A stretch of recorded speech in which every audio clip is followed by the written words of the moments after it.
একটা ছোট মেয়ে জামালপুরের এক অজপাড়া গা থেকে ছোট্ট একটা স্বপ্ন নিয়ে শুরু করেছিল পথ চলা। আজ সে দাঁড়িয়ে আছে দেশের পতাকা বুকে নিয়ে আন্তর্জাতিক মঞ্চে। সে আর কেউ নয়, ইসলামপুরের গর্ব, আমাদের সুরমা জান্নাত। সুরমা জান্নাত বাংলাদেশ অনূর্ধ্ব-20 নারী ফুটবল দলের অধিনায়ক। তিনি জন্মগ্রহণ করেন জামালপুর জেলার ইসলামপুর উপজেলার গোয়ালেচর ইউনিয়নের মোহাম্মদপুর গ্রামে। এক সাধারণ পরিবারের সাধারণ মেয়ে, যার চোখে ছিল অসাধারণ স্বপ্ন। ছেলেদের সঙ্গে খেলতে খেলতে তার ফুটবলের প্রতি ভালোবাসা জন্ম নেয়। রোদ বৃষ্টি উপেক্ষা করে গ্রামের মাঠে প্রতিদিন অনুশীলন করতেন। নেই ভালো মাঠ, নেই প্রশিক্ষকের তেমন সুযোগ, তবুও নিজের চেষ্টায় দক্ষতায় করে তুলেছে নিজের মতো করে।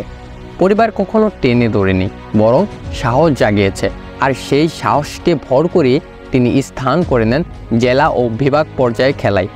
তার খেলা, নেতৃত্ব ও কঠোর পরিশ্রম নজরে আসে জাতীয় দলের কোচদের।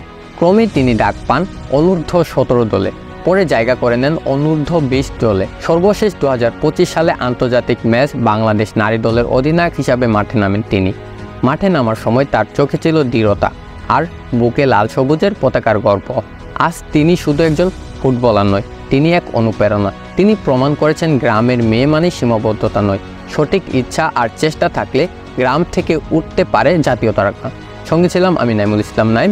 ভিডিওটি যদি ভালো লাগে লাইক, কমেন্ট, শেয়ার করতে পারেন। ধন্যবাদ। আল্লাহ হাফেজ।